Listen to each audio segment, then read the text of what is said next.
Hello and welcome to another episode of Vegan Cheesecake. Hello. It is everyone's favorite podcast all about vegan food What? and the Golden Girls. And the Golden Girls. My name is Dave Huffman. I am the bitchy vegan homo. And hello, everyone. It's your girl, Vegan Vicki of Urban Sweetness. Today we're going to be talking about episode 13 from season 1. Yes. Called A Little Romance. A Little Romance. And that title tells you something about the show or what the topic's going to be. Little bitty. Yeah, so this is the one where the main plot involves Rose dating a man for 3 weeks and the girls just haven't met him and they want to meet him, and then Blanche invites him over for dinner against Rose's wishes. Yes. And they are surprised when they open up the door. And what's the politically correct? I think little person is still little what they say. person. Yeah, he's a little person. He's a little person. Uh-huh. Dr. Jonathan Newman. That's right. Yes. And I like whenever he says, I'm Dr. Jonathan Newman. And Dorothy has the best classic B. Arthur delivery of, are you absolutely certain? You absolutely certain. Yeah. It was, and I love Blanche. Mm-hmm. Get out of here. And of course, Blanche thinks that everyone's just playing a joke on her. Yes, that was classic. And the subplot to this one involves Sophia going to visit Phil. Yes. Her much maligned son, Phil. Yeah.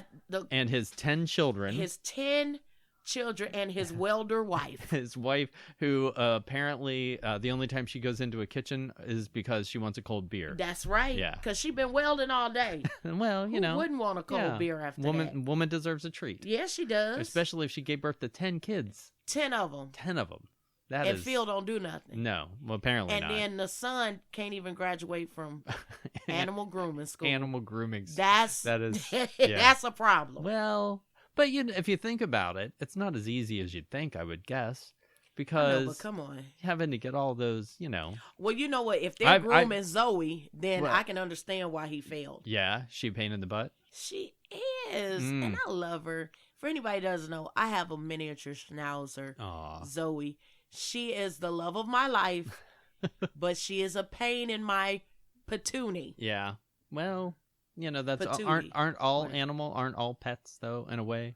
It could be, yeah. Well, I think you've seen my one cat Wesley, how he's been groomed lately. He's usually put away whenever we're recording, so maybe you haven't seen him. He's like a lion. Well, he has a very a lion cut right now because he had gotten out and gotten mats in his fur and he needed to be groomed. It's so cute though. It is, except for they didn't quite do it right. Oh dear. They for the lion cut, it is supposed to just be a little tuft on the end. Yeah. And they just left the whole tail unshaved, so it just looks like he has a feather duster. On his butt, and so it's, oh my gosh, yeah, but it is kind of cute, but it's coming back in all patchy and weird now, so he's not very photo ready. Right, maybe I'll take an embarrassing photo of Wesley and post it on the Instagram so people can see poor Wesley and his and his hair don't. And currently. see, right now Zoe, I haven't taken her to get groomed because it's cold. Yeah, so I'm like, I don't want her to, needs so to have she's his fur. looking like a big old. And then she doesn't want me to brush her. No. She is so. You've really spoiled this dog, haven't you? You know what? I really have, Dave. It's sickening because I think I created this. Because even when I first got her, people wanted to see her. I was like, no. Yeah, I want you to see her. Yeah, you were just. I you protected her. I'd even suggested you bring her over one time for her and Marty, our dog, to play, and you're like, no. Did I say that? Yeah. I don't remember. Well, she was pretty young then, and you were like worried. Well, because then I had a traumatic experience. I know this is off subject, but I wanted to get her like acclimated around other dogs. So, pet people, they have this like dog get together. Yeah. For dogs under they either have to be young or they're like under a certain pound, like Saturday mornings. Yeah. So I take Zoe. I'm like, yo, it was like about 10 dogs in there. Right. And they're running and playing. I'm like, oh, Zoe, what? We're going to do this. I get Zoe in the room. Uh-huh. The dog comes up. She's like, I mean, high pitch. Yeah. Embarrassing. Oh. And I just had to scoop her up. And she's grabbing on. Oh. And it's like from then on, I was like, oh my God. She's just not used to being around other animals. She's not. And but there is like the person that watches her when I go out of town or whatever.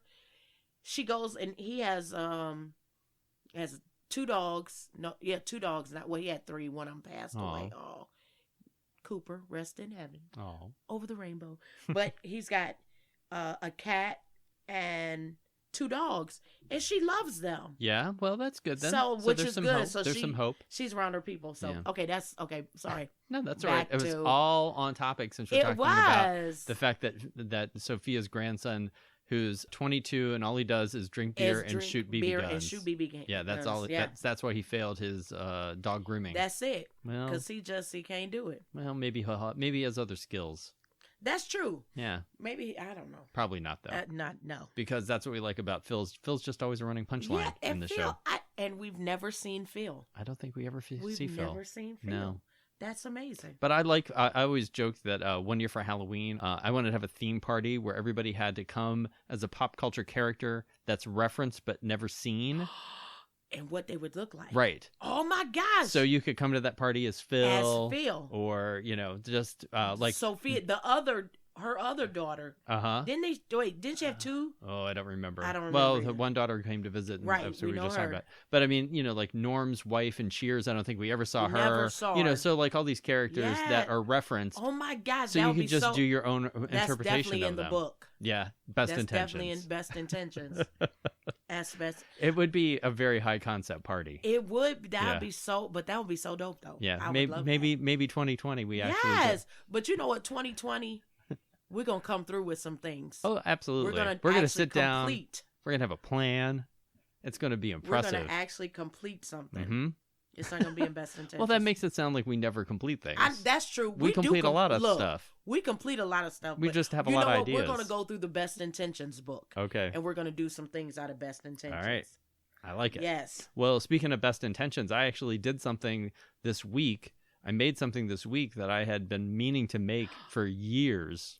And when I say years, I mean literally maybe 10 years. What is it, that pumpkin thing? It is. Baby!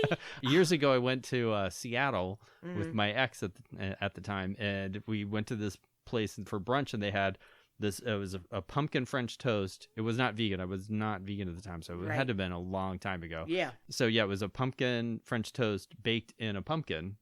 And it was delicious, and I had been meaning to make that ever since, and I finally did it. When I saw that, I said, you are the MVP, because that thing looked scrumptious, and all I could start thinking about was pouring that cream cheese. It was a maple cream cheese that I put as a little side, like each little. I did use a little dipping sauce. Yeah, it was so good. All I could think about was like eating like the top, pouring. Oh, pouring it in there. Eating, pouring. Yeah. Eating, pouring, eating. I gotcha. Because that was amazing. It wouldn't have been a bad idea. You are the GOAT, greatest of all time. Why, thanks. It was pretty delicious. And it looked so good. I'll say this, it's too much food for one person to eat. Yeah. No. It depends on how big the pumpkin is, but it was not a very big pumpkin. Okay, yeah. But it did hold, I think, about 4 cups of bread cubes in there. What? So that's a lot of. That's a lot. Unless. And I eat some of the pumpkin. I'm not just eating that. Right, it's like you're baking, in there because the flavor has infused in that pumpkin. Yeah. Oh yeah, it was. Man, they're delicious. It was fancy brunch day, and you know who I made that for? Who? Just for me. Yeah. I don't need to see anybody else. Just for me. I know that's right. That's what you got to do. I woke up and I realized I still had these 2 pumpkins that I could use, and I had half a loaf of French bread. I'm like, I have all the elements. I had some leftover can. I'm going. It was just the window was finally there. So one thing finally taken off the Best Intentions list. Check. So and it's not even 2020. Look at that. I'm clapping. Thank you very much. Because that was amazing. I said, oh, he is blazing. If you want to see that, that's on my Instagram page. But y'all gotta go. Yeah, so it was delicious. I wish I could remember the name of the place in Seattle, but it was so long ago. Oh my gosh! And who knows, they still do it. I don't know. But yeah, it was really good. It was well worth the effort. It was, because I was jealous. Well, but then I saw that the same day, you had made a carrot soup that you served in an acorn squash. In the acorn so it was like we were both thinking the same thing. Like, oh, he's going to do something. I'm going to try it too. Because honestly, I seen this on something on the Food Network, and I was like, I want to try this. When I saw you did it, I said, I'm going to try it. All right. And it was an acorn, because I'm not really a big acorn squash fan. However, I said, I want to try this in the soup. Mm-hmm. And I mixed it with carrots and I had some sage in there. Mm-hmm. It was really good. Yeah, it looked then delicious. I got fancy and put it back in the shell. Mm-hmm. What? Yeah, people get impressed when you serve them things in another thing. What? Yeah. So I thought it was, I said, I did that. You did it. It was so good. Mm-hmm. I was so excited. I'm glad if I had any way inspired you. That's did. all right. You inspired Look at your me. girl. Aw. Look at you. Yes. But I'm going to talk about something that's not inspiring right now. Oh, no. Okay. I know. I'm going to go there. All right. But it is about the episode because I thought about something. When Rose did not want to introduce him because of that, have you ever had someone you were ashamed of that you did not want to introduce to people? That I was dating? Yeah. Oh, no. No. Okay. No. Never. Or No. what? Or just like for somebody to know that you're friends with this person. Well, I have a few friends that I definitely know. I'm pretty good about making sure that friends that I don't think would get along, that I don't really try to integrate them. Yeah. Because what's the point of that? You know what True. I mean? If I have a friend that's super sensitive, they're not going to be hanging out with my super bitchy friend because I don't want them leaving in tears. I'll be like, you know? who is it? Okay. Yeah. So, yeah. But no, I don't think I've ever been ashamed of anybody that I've been, even ones that I should absolutely have been ashamed of. At the time, I was not. Is this when when you think back, you're is this when I should talk about my most shameful relationship? Is that what this is about? All right, I'll tell it. So, tell it. Well, I'm going to start this off by just saying that life lesson number 1 from this very short relationship was never date anyone with a swastika tattoo, no matter what their excuse is. Wait a minute. Hold on. I did not see that one coming, people. No matter what the explanation, no matter what the reasoning, just say no. Yeah, that's going to be a no for me. Yeah.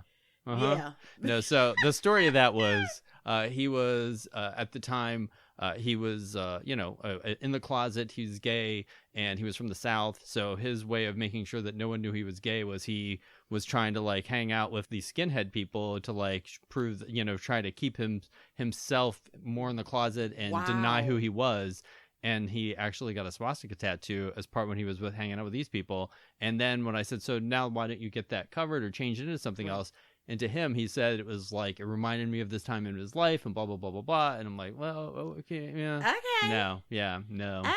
So that's life lesson number 1. Yeah, that's no matter what the excuse. No matter. Don't date anybody with a swastika. Yeah, I'm gonna hold that. Yeah, that wasn't a long relationship. That was just that was just a few weeks, but still long enough to be like, no, yeah, don't do that.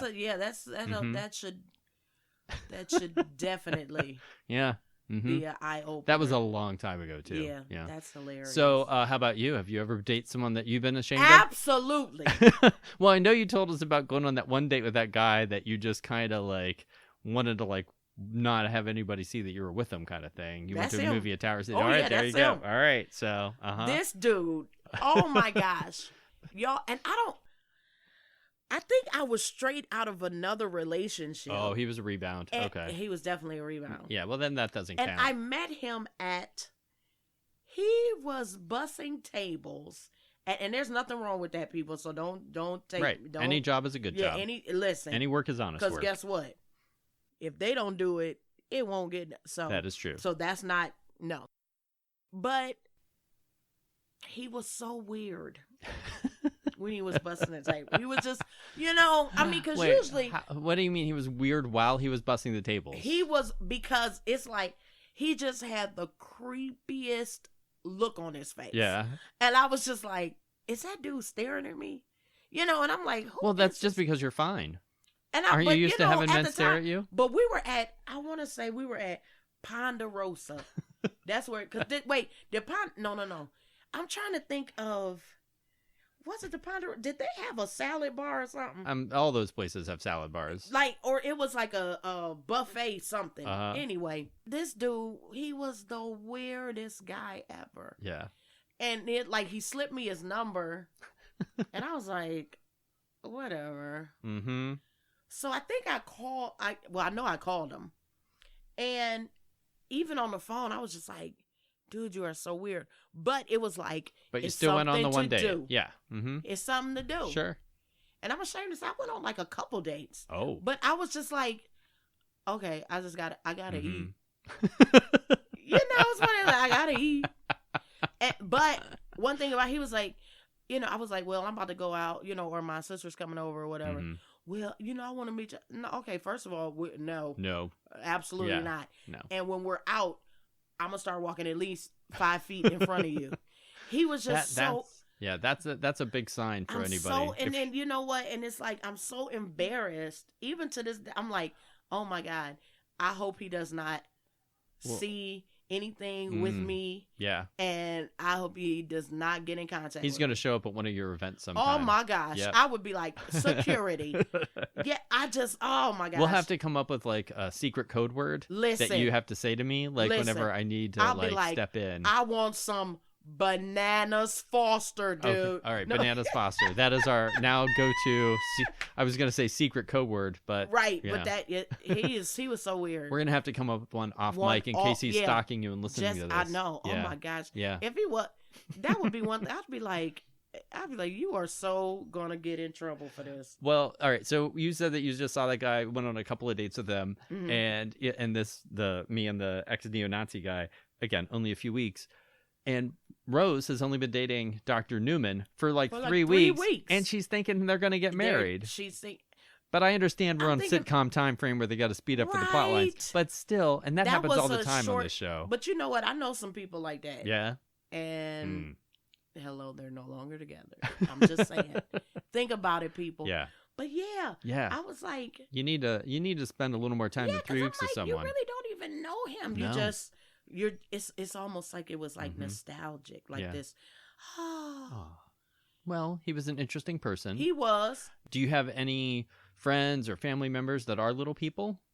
I don't. I had my cousin Rusty growing up. We had a little person in our family.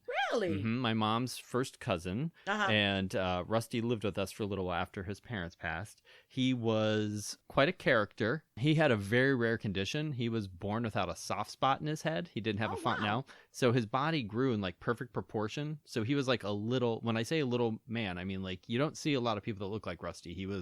He just looked like a miniature person. Like he didn't have like dwarfism or anything like that. Okay. Like he didn't have any of those kind of like physical tells. He looked like a man. He looked like a man that was only about 3.5 feet tall. I think is how tall Rusty was. Wow. And but he also, because of that, he was stunted mentally. He only had about like a third grade level of functioning. Yeah. But he had some great skills. He could play music by ear. He could play the organ and piano by ear. That's so dope. Oh, my gosh. He played the organ at his church, and he couldn't read music at all. But if he heard a song, he could sit down and he could play it at the piano. Go on, Rusty. And the organ. So that was his talent. But the only things he could talk about were Pirates baseball, because this is around Pittsburgh. Right. Church, because they were very religious. Right. And cows, because they had a dairy farm. So... That's those were basically his 3 topics of conversation. And but yeah, I grew up, because of his family having a dairy farm. Yeah, I grew up going to the dairy farm sometimes. And you were like Rose Nyland. I was just like Rose. God, this is a getting to know you episode for us. I just remember that. Just feeling so terrible for the cows. I know we try to keep this this is a fun podcast, so we're not going to get into all the animal rights stuff, but I just remember every time I'd be there, I was always like so sad for the cows. Yeah. Wow. Yeah. But so yeah, Rusty was and he passed away. He because I was about to say we're talking in past tense. His condition was so rare, and I mean he was I can't even think how old he was. I think in his late 60s, early 70s when he finally passed. So he was. Oh wow! So Rusty lived a life. Yeah, but it was so rare. Like at the time, like the doctors basically kept telling they had no idea. Like they were sure he was probably not going to live past the age of whatever. Yeah. They kept upping it. You know what I mean? And he lived it's 10 years. We're gonna He had a fairly normal length of life. So yeah. So good old Rusty. And Rusty. Maybe I'll post a picture of Rusty on the Instagram as well. You need to. Now I want to see Rusty. I've got a great picture of him dressed up like a little cowboy. Yeah. Hey, Rusty. And my favorite thing about Rusty, because like I said, he basically was like a child, like his mentality. Yeah. And one of his favorite things to do was he would take, after he passed, we went through we had all of his like his belongings. And my favorite thing was I found he had taken his Polaroid camera and he would make little vignettes with his stuffed animals. And so he would have his little stuffed bear and stuffed whatever having like, dinner, just or sitting around like having a conversation, and then he'd take a picture of them. Yeah. So that was his sort of his art, if you will. Rusty. Yeah. Mm-hmm. Yeah. Good old. So awesome. Yeah. Oh. Well, there you go. So anyway, Dr. Rusty. Newman though. Yeah. Dr. Newman. And Rusty. Yeah, so I didn't know that I was going to have so many personal things to talk about in this episode. I know. That is so awesome. Bless it. But no, I didn't have any little people in my family. No. Well, Little it is true that people. I know in the final episode, spoiler alert, whenever Dr. Newman dumps Rose because he's Jewish. And she's not. That part was hilarious. It is hilarious. She was like, they're looking at you. Yeah. Well, that's what I was going to say. And he's like, yeah, but I'm used to it. And it's true. Like when we go out with Rusty, everyone stares. And it is, you do just get used to it. But you know what I mean? Like it's this strange thing. Like people have, it's just the weirdest thing that people don't understand. Like everyone, they're just people. Right. If you see someone in a wheelchair, you see someone who's a little person, they're people. They're people. Just let them live their life. They don't need to be stared at. Yeah. So, that's the biggest thing. It's like, what are you looking at? Yeah. What are you looking at? Like, I mean. But I think Rose had one of the best lines when the waiter comes up and he asks, "How was the shrimp?" And she says, "I'll never know." I'll never know. Bro, but she was like, I think he's going to ask me to marry him. Mm-hmm. He said, you're not Jewish. And she said, wait a minute. That was hilarious, though. Mm-hmm. Well, remember whenever Rose is being comforted by Dorothy and Blanche, and they're talking her through about, the challenges of relationships, and Blanche tells that harrowing story about her going to prom with... she said, with Benjamin. I walked in on his... Because literally, you're thinking, right? Wow, what a brave thing to do in the South. She said, and Dorothy says, that was so brave of you. Because Benjamin was black. She's like, black? She said, he was from New Jersey. He was a Yankee. That. Oh, my gosh. Oh, the shame of it. She's right. And then Dorothy says, and to think, they wrote the story of Gandhi. Yeah, they made a movie out of that deadbeat Gandhi or whatever. Yeah, something to that effect. Gosh. Yeah, that was great. But the way she tells it is like you're literally like, oh yeah, this dude is black. She's definitely. And lo and behold, he was a Yankee from New Jersey. Oh, bless him. I know. Hilarious. Mm-hmm. That was a good episode. I really liked that episode.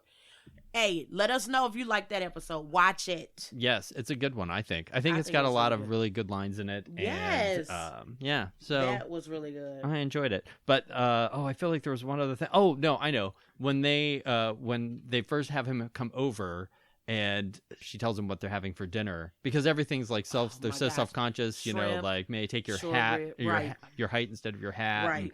And yeah, for dinner they're having short ribs. Ribs are the thing that make me maybe more grossed out than anything else whenever people are like eating things like ribs and wings. Those are the things that I just can't I generally, like, if I go out to eat with non-vegans, I'll say, like, oh, no, they sometimes, if they're nice, they'll ask, like, oh, will it bother you if I, whatever, get a hamburger? Yeah. And I said, really, the only two things I ask you not to eat around me are wings and ribs because it's like the kind of that's gore just, of it, the bones. I just, I do not like chicken. Chicken is the one thing I'm like, no, don't eat that. No, I can't do it. Yeah, it's a little. Yeah, it just looks a little brutal to me. Yeah, I can't do it. I can't do it. It's too much. Like, dude. Ooh. Oh. Sorry, I didn't mean to make that. Sorry. Sorry, not sorry. Sorry, not sorry. Don't apologize. Yeah, those are things. Yeah, those are. I can't do that. No. Yeah. No. Well, Vicki, this one's coming out the week before Christmas. So, is there anything on your Christmas wish list that you're hoping to get? You're not really. Yeah, I'm the same way. I'm a grown up. You know what? I'm just like, and technically, I told my sister, and I'm like, let's just keep it down to like under 5 gifts. Mm-hmm. I do even lower than that. I say, let's keep it to 0. I know, because, and this is honest to goodness, I told my sister, I said, you know what I really want for Christmas? I want us to have a nacho bar and watch movies. That's perfect. That's like my gift. That's fantastic. What I want. Yeah. I do. I just want to watch movies in my onesie. Nice. And have a nacho bar. All right. That's it. That's all you want Santa to bring you. That's all. Let's do it. I'm like, I don't. Now, what are you going to watch, like Christmas movies? Or are you going to watch Christmas horror movies? What are you going to watch? You know what? I don't know what it is, but I'm in this horror movie stage right now. Yeah. I'm like, I just want to see gore right now. That's what I'm like. I don't know what it is, but I'm like, well, I want to see like paranormal type okay. gore like that. All right. I'm into that right now. So that's what you're going to be watching? Absolutely. All right, I'll give you some recommendations. Thank you, because I want to see, I'm like, or I want to see like older stuff that I like House on Haunted Hill. I love that movie. Yeah. Just like different stuff like that. I want to watch that. Yeah. That's what I want to see. Those movies like that. So I definitely need recommendations. Okay. Well, I hope you have a merry little Christmas. I know it's gonna be awesome. It will be awesome. A bloody Christmas. No, just well, every year some of my friends and I, we have a Christmas themed horror movie marathon, and we just did it actually this last weekend. We watched some terrible movies. Yeah. Oh yeah, but those we watched Silent Night, Deadly Night 5 that had Mickey Rooney in it. Oh my goodness. And we watched this really bad movie called Blood Beat that made no sense whatsoever. It's on Amazon Prime. Those are the best movies. I mean, it's about 45 minutes in, something really fun happens, but that first 45 minutes, you're just like, what is happening? First of all, when I see movies like Bloodbath 5, who's paying for these to be made? Yeah. Because, like, you're on 5. Dude, 1 was horrible. Why are you on 5? But, you know what? I'm going to be transparent right now. This has nothing to do with anything, but I'm a huge fan of the Sharknado movies. I don't even know why. I love them all. It's like some of that stuff is so bad that it's good. Oh yeah, no, I love a good fun bad movie. You know, so, yeah. It's so bad that it's good. Yeah. And I am a fan of Sharknado. All right, there's no shame in that. Thank you. I appreciate it. I like that we were talking about another shark movie before. We can just have a whole episode all about shark movies someday. Put it on the best intentions list. There it is. Boom. Page 72. But right now, why don't we wrap it up and tell people who and what we are? Wrap.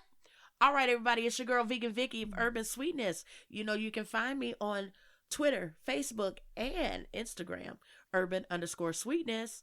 And on my website, www.urbansweetness.com. And on Vegan Cheesecake. Oh, that's right. Pod. I did it this time. Yeah, you did. What? Yeah, that's it. That's our Instagram account for we have Vegan Cheesecake Pod for the podcast, and then the Twitter account for it is Vegan Cheese Pod. And we do have a Facebook page now as well, Vegan Cheesecake, so you can find us on there as well. So we were trying to get that a little more fleshed out. Check us out. And I am Dave Huffman, a.k.a. the Bitchy Vegan Homo. You can find me on Instagram and Pinterest and YouTube and Twitter as Bitchy Vegan Homo, and on Facebook as BVH Show. All the stuff on Facebook. And someday I'll talk to Mr. Zuckerberg about why they think that my name is offensive. Because I guess I'm offensive, as you can tell. I love you. I love you too. And Vicki. And you know what? Thanks for being a friend. Thank you for being a friend.